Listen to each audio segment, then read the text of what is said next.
Terminal Kertawangsa bukan lagi sekadar tempat turun naik penumpang.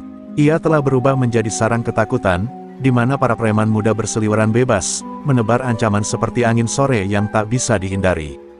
Dika, preman muda penuh ambisi, berdiri di puncak kekuasaan. Tubuhnya tegap, tatapannya tajam seperti pisau yang haus darah. Dengan tangan besinya, ia bersama 3 anak buahnya, Ucup, Tony, dan Jabrik, menguasai setiap sudut terminal. Sopir yang baru datang, tukang bakso, penjual rokok, bahkan pengamen jalanan, semua harus setor uang keamanan. Kalau tidak, pentungan berbicara.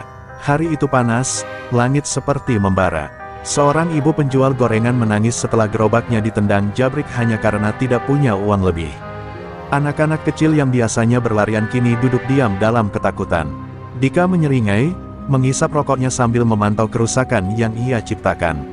Biar semua tahu siapa raja di sini, gumamnya. Tidak ada yang berani melawan. Polisi pun seperti tutup mata. Ada yang bilang, mereka juga ikut menikmati jatah. Namun, siang itu ada yang berbeda. Di pojok bangku terminal, seorang pria tua dengan pakaian lusuh dan gerobak kecil duduk diam. Ia menjual kopi sachet dan rokok eceran. Wajahnya keras, namun tenang. Tatapannya kosong menatap lalu lalang, seperti seseorang yang sudah kenyang dengan dunia. Ia tak banyak bicara, hanya sesekali menyeduh kopi untuk pembeli, lalu kembali diam. Keberadaannya mengundang rasa penasaran, namun tak ada yang berani tanya, semua hanya mengamati dari jauh. Ucup melirik ke arah pria itu. Itu siapa? Baru buka lapak ya? Bisiknya ke Tony. Kayaknya sih. Tapi gak ada yang lapor ya dia mau buka di sini. Jabrik yang mendengar langsung merespon, kalau belum bayar, kita tagih. Biar tahu aturannya. Dengan gaya preman yang sudah sering menghajar orang, mereka bertiga mendatangi pria tua itu. Kakek, lo buka lapak di sini bayar dulu dong. Ini bukan tanah nenek moyang lo, kata Jabrik sambil menyeringai. Pria tua itu mengangkat wajahnya perlahan. Tatapannya membuat langkah Jabrik sedikit goyah, ada sesuatu yang aneh, seperti tatapan harimau yang terbangun dari tidur panjang. Tapi Jabrik menepis perasaannya dan menamparkan meja gerobak si tua. Bayar, sekarang. Pria itu diam, ia hanya meneguk kopinya, lalu meletakkan gelas plastiknya perlahan. Saya cuma cari makan, nak. Jangan ganggu saya, suaranya tenang, nyaris seperti bisikan. Tapi anehnya, suasana jadi sunyi. Ucup dan Tony saling pandang, merasa udara jadi lebih berat. Tapi Jabrik yang keras kepala tidak peduli. Ia menamparkan gelas hingga jatuh pecah. Lo gak denger ya? Saat itulah, Dika datang dengan langkah besar. Ia baru saja mengobrak-abrik warung nasi tak jauh dari terminal. Melihat anak buahnya ribut, ia tertawa. Ada apa ini? Wah, ada pendatang baru, ujarnya sambil menatap pria tua itu dari kepala sampai kaki. Pak tua, kalau mau cari makan di tempat saya, harus izin saya dulu. Bayar uang keamanan, gak banyak, cukup 50.000 per hari. Pria tua itu menatap Dika. Hening, tidak ada kata-kata keluar dari mulutnya. Tapi pandangan itu, tajam sekali. Seolah mata itu sedang mengukur dosa. Dika tiba-tiba merasa seperti sedang diadili. Tapi ia menggeleng, menepis perasaan aneh itu. Jangan cuma mandang. Jawab dong, Pak Tua. Bentaknya, namun pria itu hanya berkata satu kalimat pelan. Kau sedang menggali lubang sendiri, nak. Suasana di terminal Kertawangsa seketika berubah mencekam. Setelah kalimat itu keluar dari mulut pria tua itu, anak buah Dika mendadak bungkam. Ada sesuatu yang berbeda dari pria ini. Ia tidak berteriak, tidak mengangkat tangan, bahkan tidak mengancam. Tapi entah mengapa, kalimat itu seperti palu godam yang menghantam ego Dika. Beberapa sopir angkot yang biasa ketakutan kini mencuri-curi pandang. Mereka seperti melihat bayangan lama, sosok masa lalu yang sempat dilupakan, atau sengaja dilupakan karena terlalu menakutkan untuk diingat. Dika menahan amarah. Ia tidak suka diremehkan. Di dunia yang ia bangun lewat ketakutan dan kekerasan, harga dirinya adalah segalanya. Ia melangkah maju, berdiri di depan si tua lusuh itu. Lo pikir lo siapa ngomong begitu sama gua? Mau sok-sokan jadi pahlawan di terminal ini? Nadanya meninggi, tapi si tua hanya menatap kosong, tanpa sedikit pun rasa takut. Dika merasakan keganjilan, biasanya korban sudah gemetar di titik ini.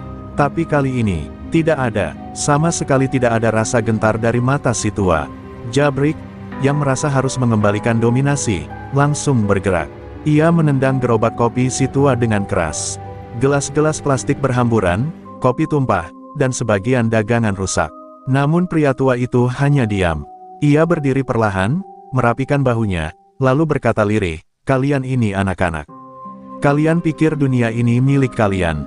Tapi kalian bahkan belum mengenal bau darah yang sesungguhnya." Ucup yang mulai tidak nyaman langsung tertawa kering. "Gila nih orang, sok filosofis. Udah tua, mending pulang ke rumah. Gak usah ngajarin kita soal darah."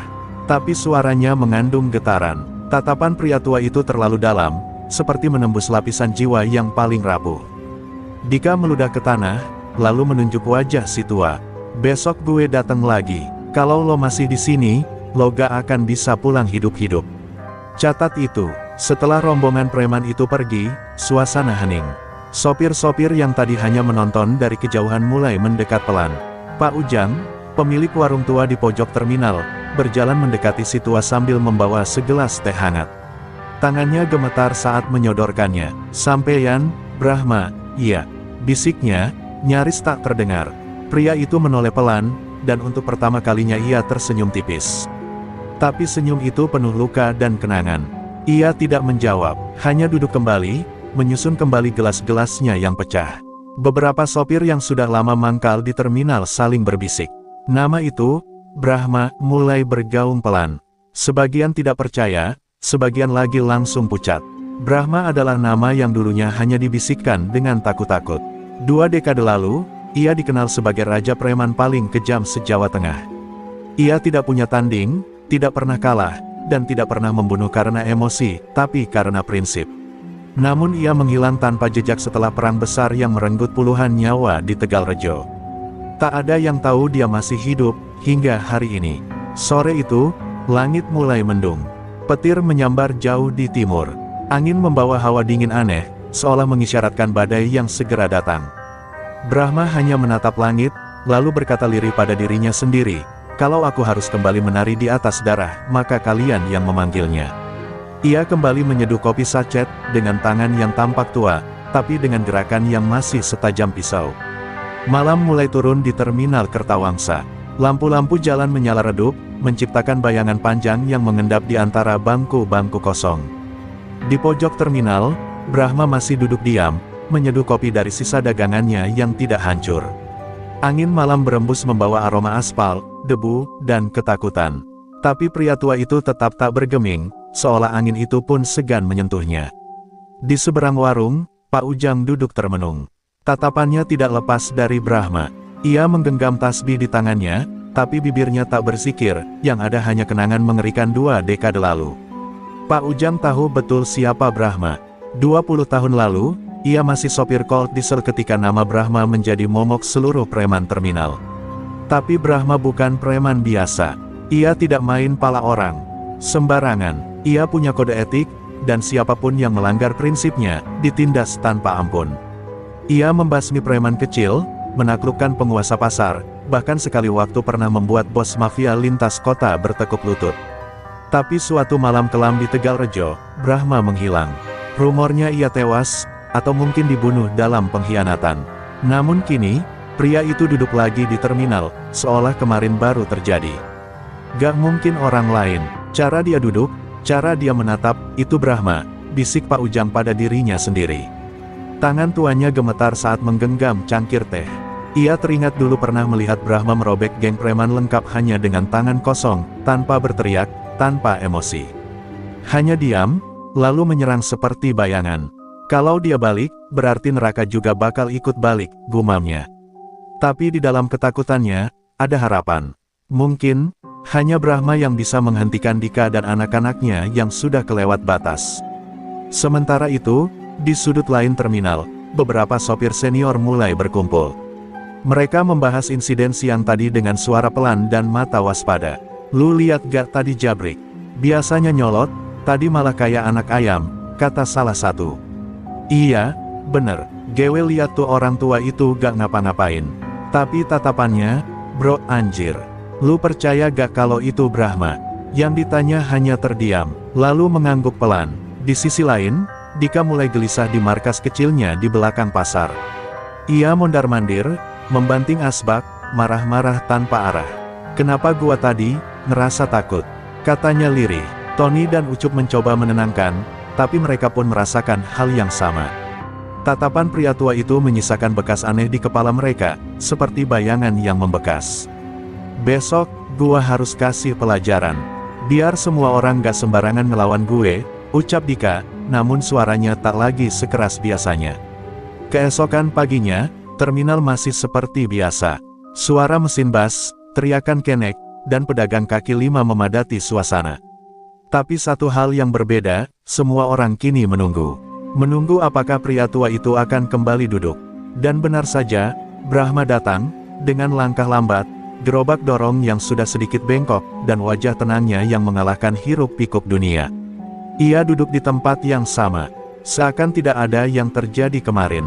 Pak Ujang memberanikan diri mendekat. Ia membawa segelas teh manis dan roti. "Saya gak tahu kenapa sampeyan balik, Brah. Tapi kalau sampeyan di sini buat ngelindungin orang kecil, saya bersyukur." Brahma menoleh, mengangguk tipis.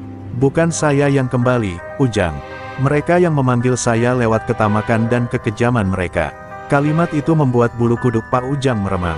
Ia tahu, badai belum datang. Tapi anginnya sudah mulai terasa. Dan saat matahari mulai naik, terdengar suara sepatu berderap di aspal. Dika dan 15 anak buahnya berjalan mendekat, dengan senjata tajam tersembunyi di balik jaket dan tatapan haus darah di wajah. Kali ini, mereka tidak main-main. Tapi mereka tak tahu, bahwa mereka baru saja menyalakan api yang akan membakar seluruh dunia mereka. Langkah Dika terdengar keras di antara gemuruh aktivitas terminal. Sepatu bot hitamnya menghantam aspal seperti dentuman perang. Di belakangnya, 15 anak buah menyusul dalam formasi rapat. Masing-masing membawa senjata tersembunyi, celurit, rantai, pentungan besi. Orang-orang di terminal menepi, menahan napas. Para sopir berhenti merokok, pedagang membereskan dagangan, dan mata-mata waspada tertuju pada satu titik, bangku kayu tua di sudut terminal tempat Brahma duduk dengan tenang, seperti kemarin bukan apa-apa. Dika berhenti tepat di hadapan Brahma. Hening, suara terminal seperti hilang di sedot kesunyian. Brahma sedang menyeduh kopi dengan gerakan lambat dan presisi. Uapnya mengepul pelan, seperti ritual sakral. Dika menggertakkan gigi, merasa diabaikan. "Lo pikir gue takut sama lo, Pak Tua?" teriaknya. "Gue kasih lo waktu semalam buat mikir. Sekarang gue tanya lagi, pergi dari sini, atau lo gue kubur di sini juga." Brahma tidak menjawab, ia hanya meletakkan gelas plastik di atas gerobaknya, menatap Dika dengan mata setenang dan sedingin kuburan. Tatapan itu bukan milik orang tua biasa. Tatapan itu adalah milik seseorang yang pernah berdiri di atas tumpukan mayat dan tidak pernah menyesal. "Banyak orang muda seperti kamu dulu. Tapi tidak ada yang bertahan lama," ujarnya pelan. Kalimat itu menamparkan Dika lebih keras daripada pukulan. Ia merasa diremehkan, dihina, dicabut harga dirinya di hadapan anak buahnya. "Jangan sok tua sok bijak," teriak Dika. Ia mencabut pentungan besi dari balik jaket dan menghantamkan ke arah kepala Brahma. Tapi dalam sekejap, gerakan Brahma tak bisa dipercaya. Dengan satu tangan, ia menangkap pentungan itu di udara. Semua orang terbelalak. Dika mencoba menarik kembali, tapi pegangan Brahma seperti penjepit besi. Tak bergerak. Kemudian Brahma mendorong pelan, dan tubuh Dika terjungkal mundur, jatuh telentang di aspal. Anak buah Dika bereaksi. Jabrik maju dengan celurit terhunus. "Bunuh aja, jangan banyak bacot," teriaknya. Tapi sebelum ia bisa menyerang, Brahma sudah menghilang dari tempat duduknya. Dalam sekejap mata, tubuh Jabrik melayang, terbanting ke gerobak mie ayam di sebelah kiri. Ucup hendak membalas, tapi tendangan Brahma mendarat telak di perutnya. Terdengar suara napas patah, dan Ucup menggeliat di tanah. Para penonton tak bisa berkata apa-apa. Mereka menyaksikan hal yang tidak masuk akal, seorang pria tua membantai satu persatu preman muda yang selama ini membuat hidup mereka seperti neraka. Tapi yang paling menyeramkan adalah ketenangannya. Brahma tidak pernah berteriak, tidak pernah mengerutkan kening. Semua gerakannya presisi, mematikan, dan seolah sudah ratusan kali ia lakukan sebelumnya. Dika bangkit dengan darah menetes dari mulut. Ia merasakan hal yang belum pernah ia rasakan seumur hidup, takut. Bukan takut karena kalah, tapi takut karena ia baru menyadari bahwa orang yang dihadapinya bukan manusia biasa. "Siapa lo sebenarnya?" "Hah? Siapa lo?" teriaknya panik. Brahma hanya berjalan perlahan mendekatinya. Aku adalah alasan kenapa preman-preman dulu pada diam di tempat mereka. Aku adalah yang mereka sebut akhir." Terminal sunyi, hanya suara angin yang berbisik. Dan di tengah tempat yang dulu dikuasai teror dan kekerasan, berdiri kembali sang legenda, sosok yang tak pernah benar-benar hilang, hanya menunggu saatnya untuk bangkit. Brahma tak membunuh Dika hari itu. Tapi dia telah membunuh satu hal penting dari dalam diri Dika, keberanian. Malam turun lebih cepat dari biasanya di Terminal Kertawangsa. Awan hitam menggantung rendah, menutup cahaya bulan yang biasanya menemani para sopir begadang. Terminal yang biasanya riuh, kini sepi dan mencekam.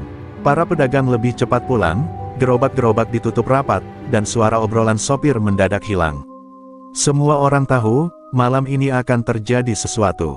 Bukan sekadar keributan biasa, tapi sesuatu yang bisa mengubah sejarah kelam terminal ini. Dan di tengah ketegangan itu, Brahma kembali duduk di bangkunya, menyalakan kompor kecil, merebus air untuk kopi, seperti tidak ada apapun yang perlu dikhawatirkan. Di markas belakang pasar, Dika tidak lagi tertawa. Wajahnya bengkak, napasnya berat, dan harga dirinya tercabik-cabik. Ia berdiri di depan anak buahnya yang tersisa. "Kita gak bisa biarin ini. Kalau kita diem aja, besok-besok semua orang gak akan takut lagi sama kita." Suaranya parau tapi penuh kebencian. Ia membuka sebuah tas hitam berisi senjata tajam dan beberapa batang besi yang dililit kawat. "Siapin semuanya. Malam ini, terminal itu jadi milik kita lagi. Kalau perlu, kita kubur tuh orang tua di sana." Anak-anak buahnya, meski ragu, ikut bergerak. Mereka tidak sepenuhnya percaya bisa menang, tapi mereka lebih takut kehilangan muka di mata preman-preman kota lain. Dika mengajak semua pasukan yang pernah dibinanya. Malam itu, mereka turun ke terminal seperti segerombolan hantu kelaparan. Jumlah mereka 2 kali lipat dari siang tadi, ada yang membawa golok, rantai, bahkan molotov. Terminal Kertawangsa kini bukan lagi tempat umum. Ia telah berubah menjadi ladang perang. Brahma tahu mereka akan datang. Ia tidak lari, ia tidak sembunyi, ia bahkan tidak memanggil bantuan. Ia hanya berdiri di depan gerobaknya, lalu merapikan lengan bajunya yang longgar. Di matanya tidak ada dendam, hanya kesadaran bahwa ketidakadilan memang harus dilawan, bukan demi dirinya, tapi demi semua orang kecil yang hidup di bawah ancaman. Ketika langkah-langkah keras mulai menggema di lantai terminal, Brahma menghela napas panjang, seolah menyambut badai dengan dada terbuka.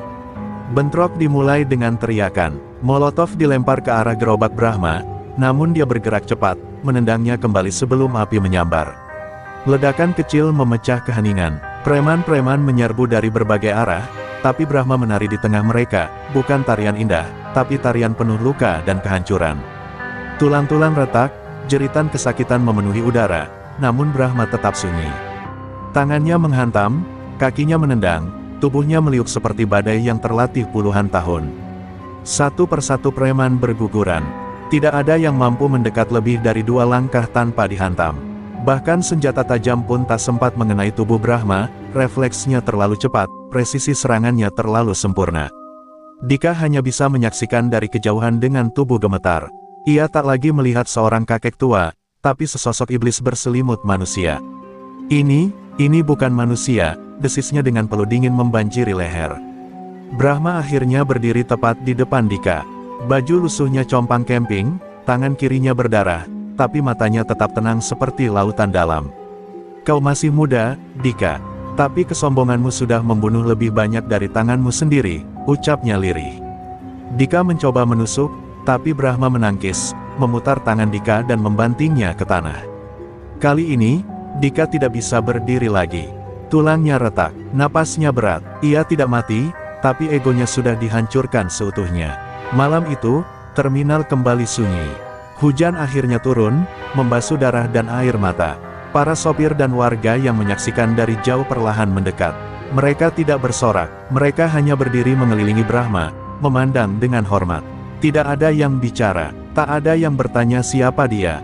Karena malam itu, semua orang sadar, sang penjaga bayangan telah kembali.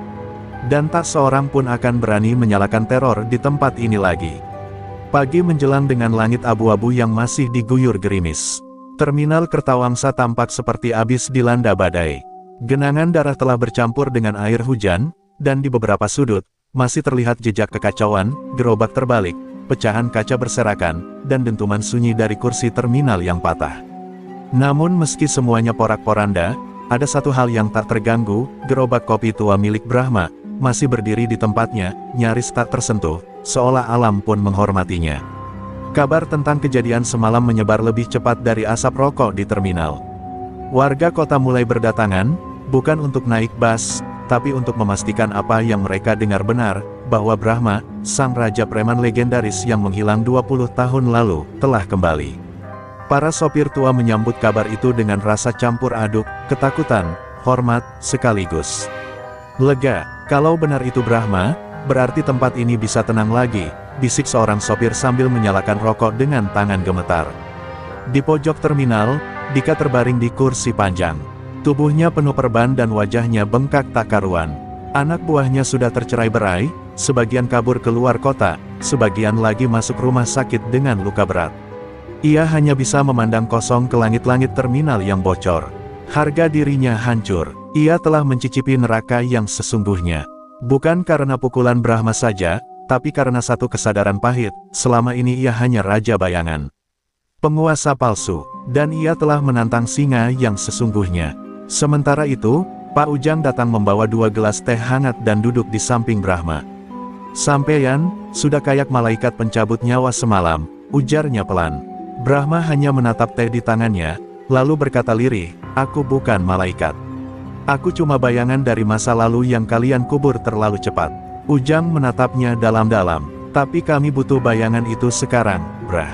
Dunia sudah makin gila, orang jahat makin nekat, dan orang baik makin diam." Kata-kata itu menggantung di udara, penuh makna.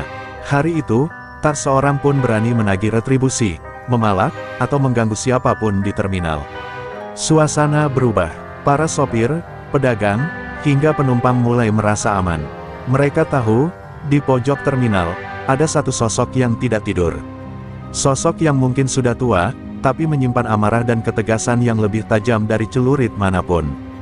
Dan bagi preman-preman yang masih punya nyali tersisa, mereka tahu satu hal pasti, bermain di terminal Kertawangsa kini sama saja menandatangani surat kematian. Kabar kebangkitan Brahma juga sampai ke telinga para mantan preman tua, bahkan hingga keluar kota.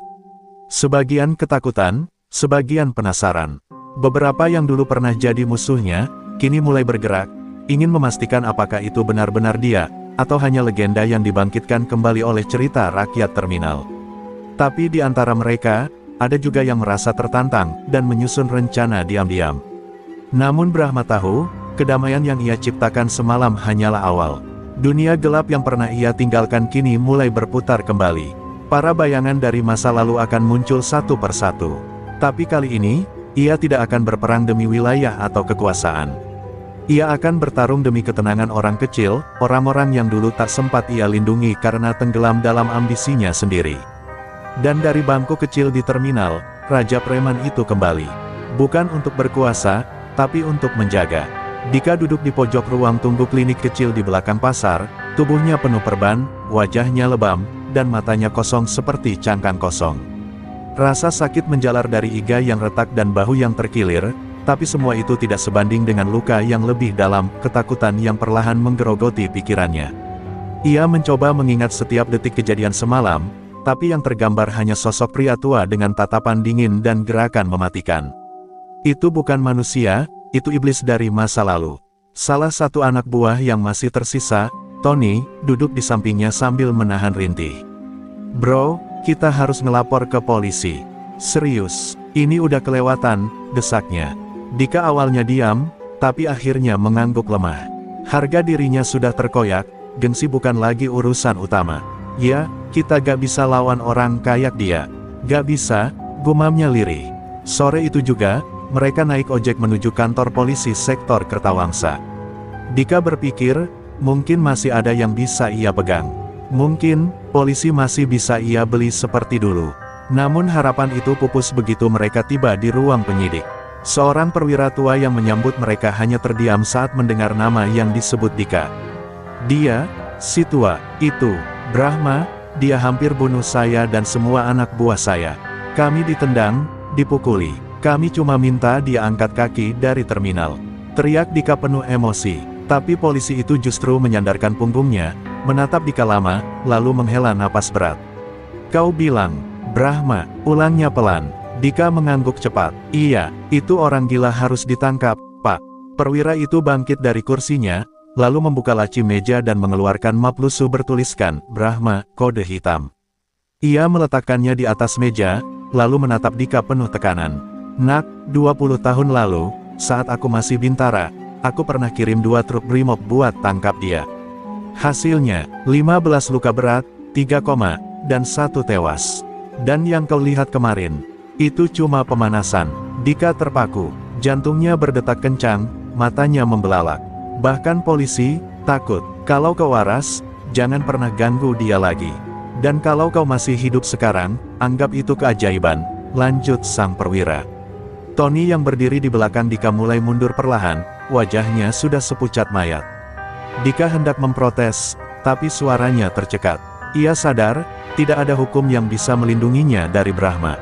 Hukum pernah mencoba, dan gagal. Bahkan aparat pun menganggapnya semacam kekuatan yang tidak boleh disentuh sembarangan. Dika keluar dari kantor polisi dengan langkah terlatih. Dunianya berubah. Ia bukan lagi penguasa terminal.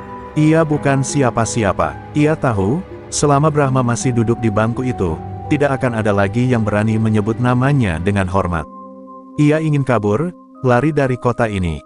Tapi di sudut pikirannya, ada bisikan jahat, jika ingin bertahan, maka ia harus mencari yang lebih kuat, kekuatan yang bahkan bisa mengalahkan Raja Preman. Sementara itu, di terminal, Brahma duduk di bangkunya, menatap orang-orang yang lalu lalang dengan tenang. Ia tahu Dika belum akan berhenti. Dunia preman tidak pernah menerima kekalahan tanpa balas. Dan akan ada yang datang, lebih kuat, lebih haus darah, lebih licik. Tapi Brahma tidak takut. Ia sudah pernah berdiri di tengah medan perang yang lebih gila dari ini. Dan sekarang, ia tidak akan lari lagi. Karena tempat ini, telah ia pilih untuk dijaga, dengan seluruh sisa hidupnya.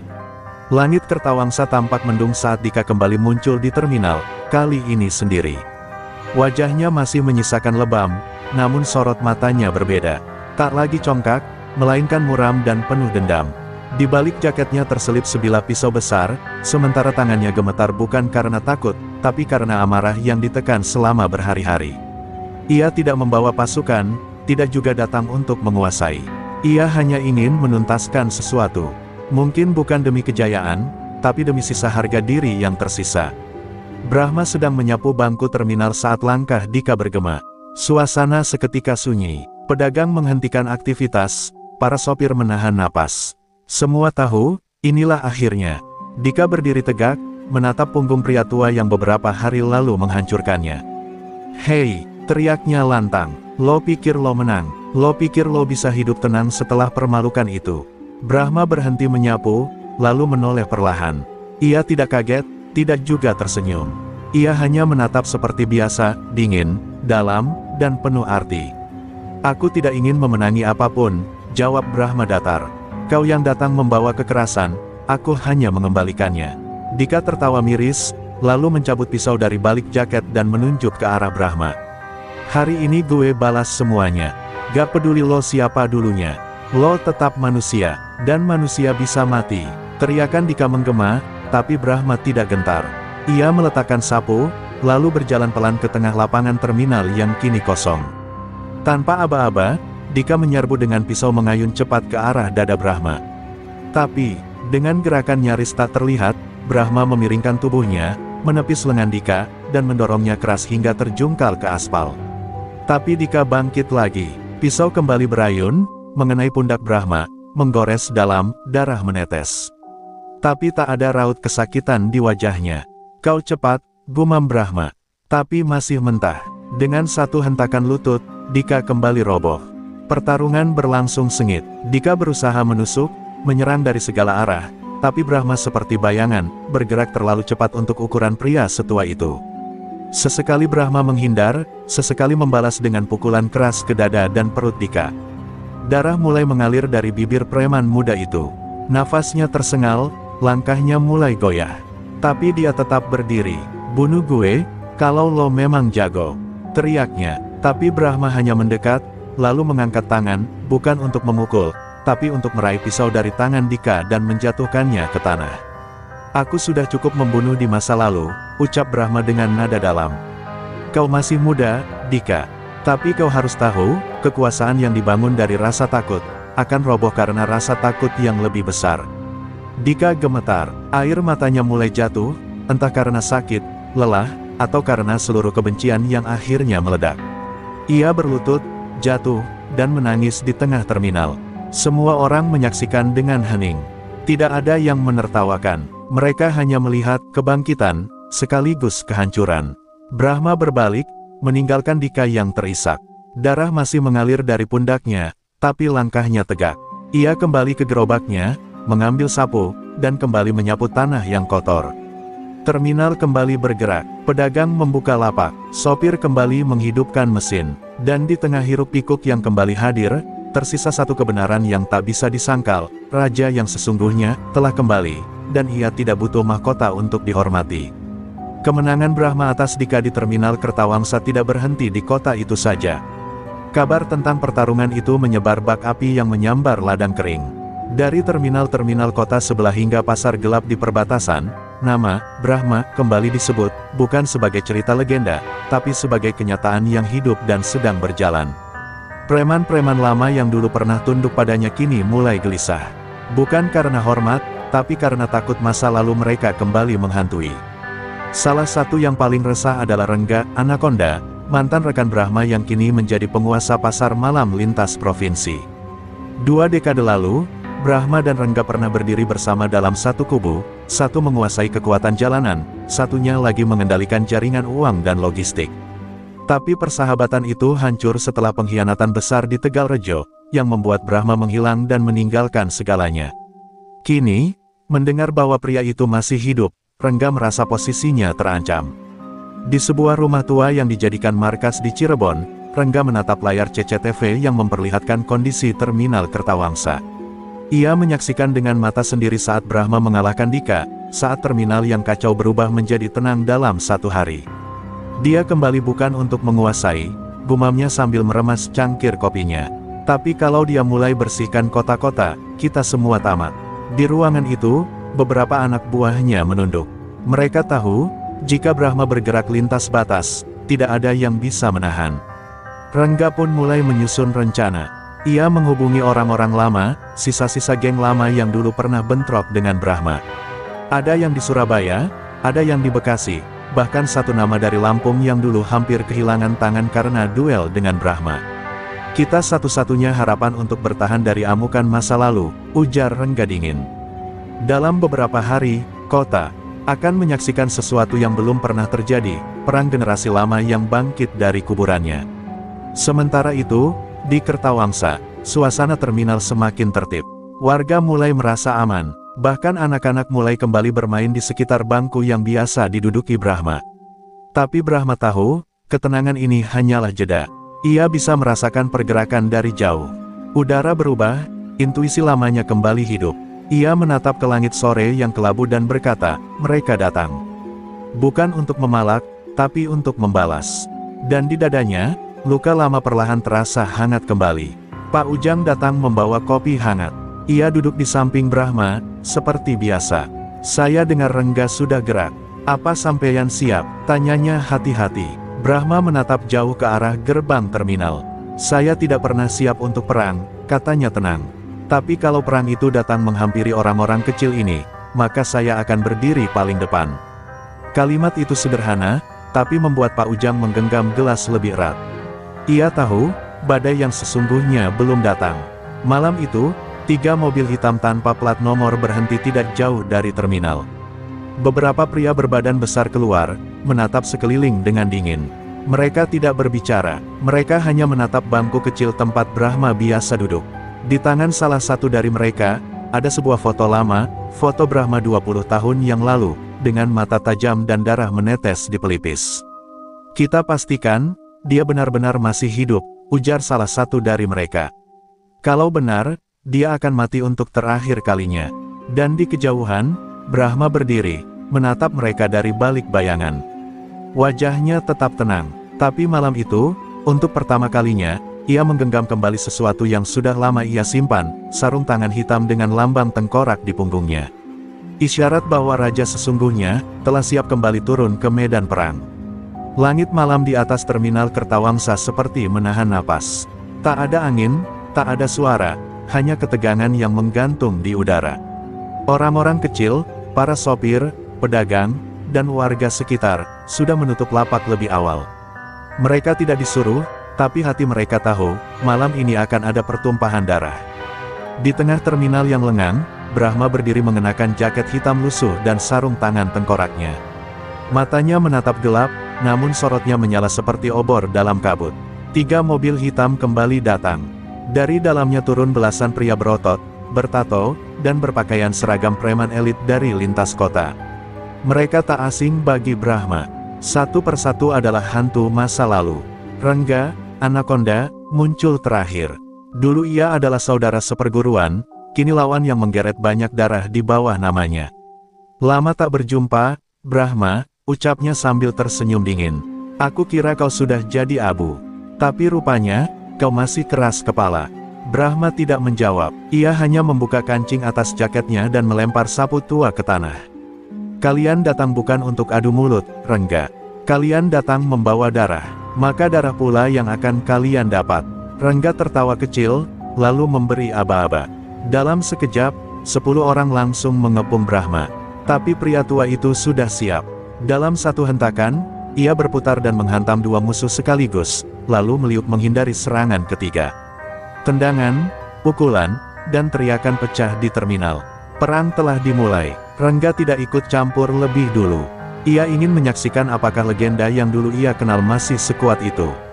Tapi kenyataan membuat matanya membelalak. Satu persatu anak buahnya tumbang. Tulang mereka patah, darah bercucuran, dan Brahma belum mundur sejengkal pun. Warga yang menyaksikan dari jauh hanya bisa menahan napas. Mereka tidak pernah melihat kekerasan seperti ini, cepat, brutal, dan sunyi. Brahma, seperti bayangan yang membantai tanpa suara, tanpa ragu, hanya ketegasan dan keyakinan. Akhirnya Rengga maju. Dengan rantai baja melilit tangannya, ia menyerang seperti ular, cepat dan mematikan. Pertarungan mereka tidak seperti biasa. Ini adalah duel para mantan raja, 2 pria yang pernah menguasai jalanan, kini berdiri di tanah yang mereka janjikan untuk tinggalkan.